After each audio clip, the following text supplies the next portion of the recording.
நம்ம சேனலில் Nifty, bank Nifty, Fin Nifty, mid cap போன்றவைகளுக்கான சப்போர்ட் அண்ட் ரெசிஸ்டன்ஸும் இன்ட்ராடேல மார்க்கெட் எப்படிலாம் ட்ரேட் ஆகிறதுக்கான வாய்ப்புகள் இருக்குது அப்படிங்கிறதையும் நம்ம வீடியோவை பதிவிட்டுக்கிட்டு இருக்கோம். நம்ம பதிவிடக்கூடிய தகவல்கள் நிறைய புதிய பிகினர்ஸ்க்கும் ஏற்கனவே ஷேர் மார்க்கெட்டில் ட்ரேட் பண்ணிட்டு இருக்கக்கூடிய நண்பர்களுக்கும் ரொம்பவே உதவிகரமாக இருந்துகிட்ருக்கு. நம்ம நேற்றைய தினம் என்ன தகவல் சொல்லியிருந்தோம், மார்க்கெட் நாளைக்கு எப்படி ட்ரேட் ஆகிறதுக்கான வாய்ப்புகள் இருக்குது அப்படிங்கிறத இந்த வீடியோ மூலிமா பார்த்து தெரிஞ்சுக்கலாம் வாங்க. நிஃப்டி பார்த்திங்கன்னா இன்றைக்கும் நேற்றுக்கு போலவே ஸ்ட்ராங் கன்சால்டேஷன் தான். ஒரு சில யூஎஸில் ஒரு சில டேட்டாஸ்லாம் இன்றைக்கி ரிலீஸ் ஆகுது. அதே நேரத்தில் யூஎஸ் கவர்னரோட ஸ்பீச் இருக்குது. அதனால் அதற்காக வேண்டி மார்க்கெட் ஸ்ட்ராங் கன்சல்டேஷன் ஆகலாம் அப்படிங்கிற மாதிரி தான் இருக்குது. சரிங்களா? இப்போ நெஃப்டியில் ஒரு பேட்டர்ன் ஒன்று ஃபார்ம் ஆகிருக்கு. அந்த பேட்டர்னை காமிக்கிறேன். ஒரு கப் அண்ட் ஹேண்டில் பேட்டர்ன் போல் ஃபார்ம் ஆகிருக்கு நண்பர்களே. இந்த பேட்டர்ன் பிரேக் அவுட் ஆணுச்சு அப்படின்னா ஒரு நல்ல ஒரு அப் ட்ரெண்டுக்கான சான்சஸ் இருக்கும்.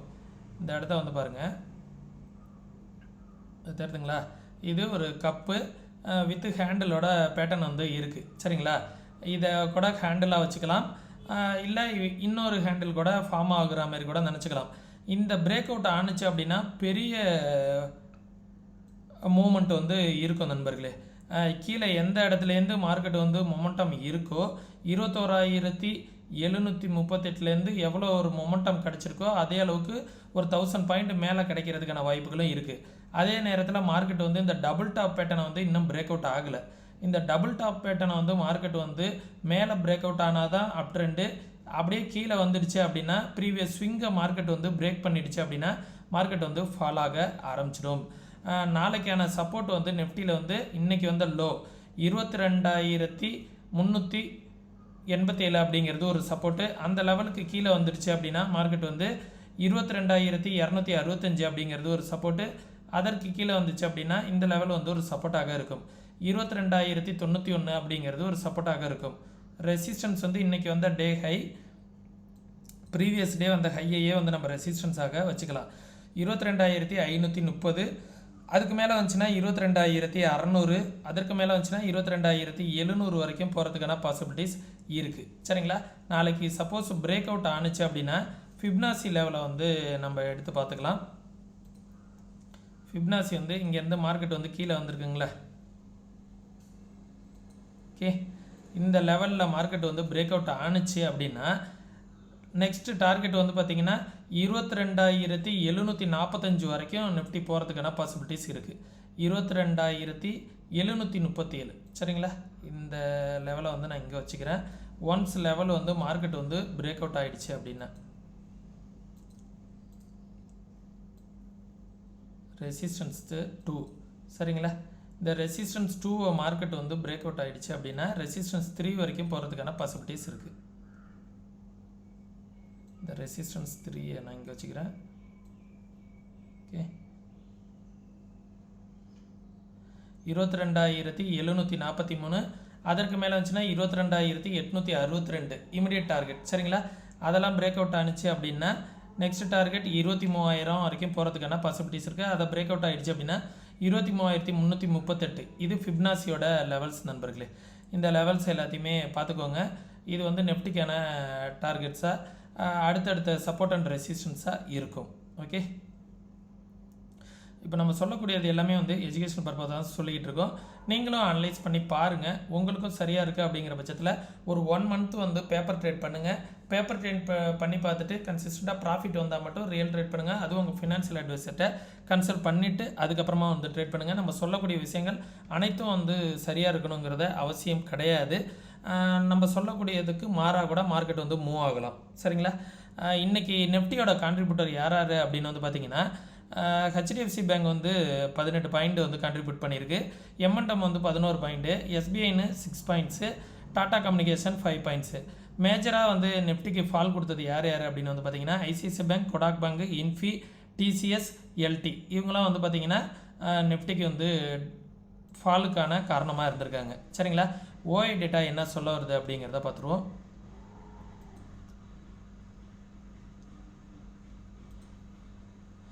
நெஃப்டியோட ஓப்பன் இன்ட்ரெஸ்ட் பார்த்திங்கன்னா 22,500 அப்படிங்கிறது ரெசிஸ்டன்ஸாக இருக்குது. சரிங்களா? 22,500 சின்ன சப்போர்ட்டு க்ரியேட் ஆகிட்டு இருக்குது. சப்போஸ் நாளைக்கு இந்த யூஎஸோட ரிசல்ட்டு அதெல்லாம் வந்து கொஞ்சம் நல்லா வந்துச்சு அப்படிங்கிற பட்சத்தில் இது வந்து பார்த்திங்கன்னா சப்போர்ட் ஆகிடும். 22,500 சப்போர்ட் ஆகிடும்.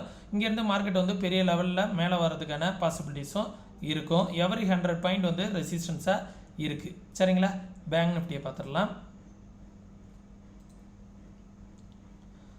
பேங்க் நிஃப்டியுமே வந்து பார்த்திங்கன்னா ஒரு ப்ரீவியஸ் ஸ்விங்கை வந்து மார்க்கெட் வந்து பிரேக் பண்ணலை. ப்ரீவியஸ் ஸ்விங்கை பிரேக் பண்ணாமல் தான் மேலே வந்துக்கிட்டு இருக்குது. இப்படியே மேலே வருது அப்படிங்கிற பட்சத்தில் எது எது சப்போர்ட் அண்ட் ரெசிஸ்டன்ஸாக இருக்கும் அப்படிங்கிறத வந்து பார்த்தோன்னா 47,000 அப்படிங்கிறது வந்து செகண்ட் சப்போர்ட்டு. இன்றைக்கி வந்த லோ இருக்குது பார்த்தீங்களா, நேற்றுக்கு வந்த லோ, அதையே வந்து நம்ம சப்போர்ட்டாக வச்சுக்கலாம். 47,426. சரிங்களா? இன்றைக்கி இருக்கிறது 47,649 அப்படிங்கிற லெவலில் இருக்குது. மார்க்கெட் ஒன்ஸ் கீழே பிரேக் அவுட் ஆனிச்சு அப்படின்னா 47,426, அதை பிரேக் அவுட் ஆனிச்சு அப்படின்னா 47,000 வரைக்கும் வருவதற்கான பாசிபிலிட்டிஸ் இருக்குது.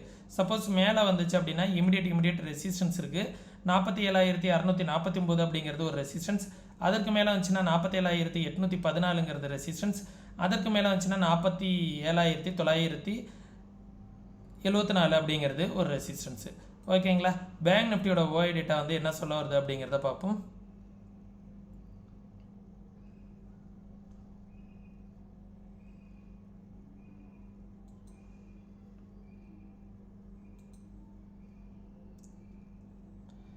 ஓகே, பேங்க் நிஃப்டியில் வந்து 48,000ங்கிறது ஸ்ட்ராங் ரெசிஸ்டன்ஸாக இருக்குது. பேங்க் நிஃப்டி அதை பிரேக் அவுட் ஆகிடுச்சு அப்படின்னா ஒரு நல்லாவே ஒரு அப் ட்ரெண்டுக்கான சான்சஸ் வந்து எதிர்பார்க்கலாம். சப்போர்ட் வந்து பார்த்திங்கன்னா ஒரு சிக்னிஃபிகண்டான சப்போர்ட் வந்து எங்கேயுமே இல்லை. 47,000 தான் சப்போர்ட்டுங்கிற மாதிரி காமிக்குது. அதே நேரத்தில் வந்து பார்த்திங்கன்னா இப்போ இருக்கிற இடமான 47,500 அப்படிங்கிற இடத்துல சப்போர்ட்டும் பில்ட் ஆகிருக்கு, ரெசிஸ்டன்ஸும் பில்ட் ஆகிருக்கு. 47,600லேயும் ரெசிஸ்டன்ஸ் பில்ட் ஆகிருக்கு. சப்போஸ் மார்க்கெட் வந்து இங்கேருந்து பிரேக் அவுட் ஆகிடுச்சு அப்படின்னா ஃபர்தராக வந்து ஒரு அப் ட்ரெண்டுக்கான சான்சஸ் இருக்கும். அது 48,000 வரைக்கும் கூட போகிறதுக்கான பாசிபிலிட்டிஸ் இருக்குது. சரிங்களா? இது பேங்க் நிஃப்டியோட ஓஐ டேட்டா லெவல்ஸு. ஃபின் நிஃப்டியை பார்த்துடலாம். ஃபின் நிஃப்டியும் வந்து பார்த்திங்கன்னா ரெசிஸ்டன்ஸ் ஜோனில் தான் இருக்குது. 21,239 அப்படிங்கிறது ரெசிஸ்டன்ஸு. அதற்கு மேலே போணுச்சு அப்படின்னா மார்க்கெட் வந்து 21,417, அதற்கு மேலே போணுச்சுன்னா 21,500 அப்படிங்கிறது ரெசிஸ்டன்ஸ். ஓகே, சப்போர்ட் வந்து பார்த்திங்கன்னா இந்த ப்ரீவியஸ் ஸ்விங் வந்து ஒரு சப்போர்ட்டாக வச்சுக்கலாம். 21,076 அப்படிங்கிறது ஒரு சப்போர்ட்டு. அதற்கு கீழே வந்துச்சுன்னா ப்ரீவியஸ் ஸ்விங் 20,926, அதற்கு கீழே வந்துச்சு அப்படின்னா 20,749 அப்படிங்கிறது ஒரு சப்போர்ட்டு. ஓகே, தென் மார்க்கெட் மேலே வந்துச்சு அப்படின்னா மிட் கேப் வந்து ஒரு நல்ல ஒரு வி ஷேப் ரெக்கவரி கொடுத்துக்கிட்டு இருக்குது. இந்த ட்ரெண்ட் இருக்குது பார்த்தீங்களா, இந்த ட்ரெண்டை தான் மார்க்கெட் வந்து நான் ஏற்கனவே சொல்லியிருந்தேன். இந்த ட்ரெண்ட் வந்து ஒரு ரெசிஸ்டன்ஸ் ஃபேக்டராக இருப்பதற்கான வாய்ப்புகள் இருக்குது. அதே நேரத்தில் இந்த இடம் சரிங்களா, கரெக்டாக வந்து ஃபின் நிஃப்டி வந்து எந்த ஏரியாவில் வந்து ஸ்ட்ரகிள் ஆகிட்டு இருக்குது அப்படிங்கிறத பாருங்கள். ப்ரீவியஸாக வந்து இந்த ஸ்விங்கில் வந்து ஸ்ட்ரகிள் ஆகிட்டு இருக்கு. ஓகே, ஒன்ஸ் இந்த லெவலில் பிரேக் அவுட் ஆகிடுச்சு அப்படின்னா ஃபின் நிஃப்டி எங்கே வர்றதுக்கான வாய்ப்புகள் இருக்கும் அப்படின்னா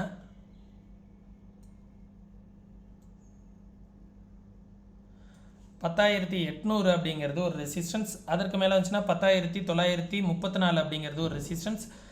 சப்போர்ட் வந்து பார்த்திங்கன்னா 10,600 அப்படிங்கிறது ஒரு சப்போர்ட்டாக இருக்கும். அதற்கு கீழே வந்துடுச்சு அப்படின்னா 500 ஒரு சப்போர்ட்டாக இருக்கும். இந்த லெவல் கூட ஒரு சப்போர்ட்டாக வச்சுக்கலாம். நேற்றுக்கு சப்போர்ட் எடுத்துகிட்டு மேலே போணுச்சு பார்த்தீங்களா, 10,674 அப்படிங்கிறது ஒரு சப்போர்ட்டு. அந்த லெவலில் மார்க்கெட் வந்து பிரேக் அவுட் ஆகிடுச்சு அப்படின்னா 10,600, அந்த லெவலுக்கு கீழே வந்துடுச்சு அப்படின்னா 10,500 அப்படிங்கிறது ஒரு சப்போர்ட்டாக இருக்கும். சரிங்களா? இதுதான் வந்து மிட் கேப்பு வந்து இந்த லெவலில் பிரேக் அவுட் ஆகிடுச்சு அப்படின்னா நெஃப்டியும் பிரேக் அவுட் ஆகிறதுக்கான சான்சஸ் நிறைய இருக்குது. ஓகே, நான் எப்போதுமே சொல்லியிருக்கேன், நெஃப்டிக்கு முன்னாடி பிரேக் அவுட் ஆகிறதுக்கு முன்னாடி மிட் கேப் வந்து ஆகுது, மிட் கேப்பு ஃபால் ஆனிச்சுன்னா நெஃப்டியும் ஃபால் ஆகுது அப்படிங்கிற மாதிரி. ஏன்னா இதோட சினாரியோ வந்து கொஞ்சம் முன்னாடியே வந்து தெரிய ஆரம்பிச்சிடுது. அப்போ நம்ம வந்து மிட் கேப் வந்து நாளைக்கு எப்படி இருக்குது, இந்த இடத்த பிரேக் அவுட் ஆகுதா இல்லை கீழே போகுதா அப்படிங்கிறத தெரிஞ்சுக்கிட்டு அதற்கு தகுந்தாற் போல் நம்ம வந்து ட்ரேட் பண்ணலாம் நண்பர்களே. சரிங்களா? நம்ம சொல்லக்கூடிய தகவல்கள் உங்களுக்கு யூஸ்ஃபுல்லாக இருந்திருக்குன்னு நினைக்கிறேன். யூஸ்ஃபுல்லாக இருந்துச்சுன்னா உங்களுடைய நண்பர்களுக்கு வந்து ஷேர் பண்ணுங்கள். இதே போல் நீங்களும் மார்க்கெட்டை வந்து அனலைஸ் பண்ணணும், கற்றுக்கணும் அப்படின்னு நினச்சிங்கன்னா ப்ராப்பராக வந்து கற்றுக்கோங்க. கற்றுக்கணுன்னு விருப்பம் இருக்கக்கூடிய நண்பர்கள் டிஸ்கிரிப்ஷனில் வாட்ஸ்அப்க்கான லிங்க் கொடுத்துருக்கேன். மெசேஜ் மட்டும் பண்ணுங்கள், கால் பண்ண வேணாம். நம்ம சேனலுக்கு ஏதாவது சப்போர்ட் பண்ணணும் அப்படின்னு நினச்சிங்கன்னா ஃப்ரீ டீமண்ட் அக்கௌண்ட் ஓப்பன் பண்ணுறதுக்கான லிங்க் வந்து டிஸ்கிரிப்ஷனில் கொடுத்துருக்கேன். ஃப்ரீயாகவே அக்கௌண்ட் ஓப்பன் பண்ணிக்கலாம். அக்கௌண்ட் ஓப்பன் பண்ணிவிட்டு உங்களுடைய நம்பர் உங்களுடைய ஃப்ரெண்ட்ஸுங்களுக்கும் ரெஃபர் பண்ணுங்கள். மீண்டும் இன்னொரு இது பண்ணுற பயனுள்ள வீடியோவில் சந்திக்கும் வரை தொடர்ந்து இணைந்திருங்கள். நன்றி, வணக்கம்.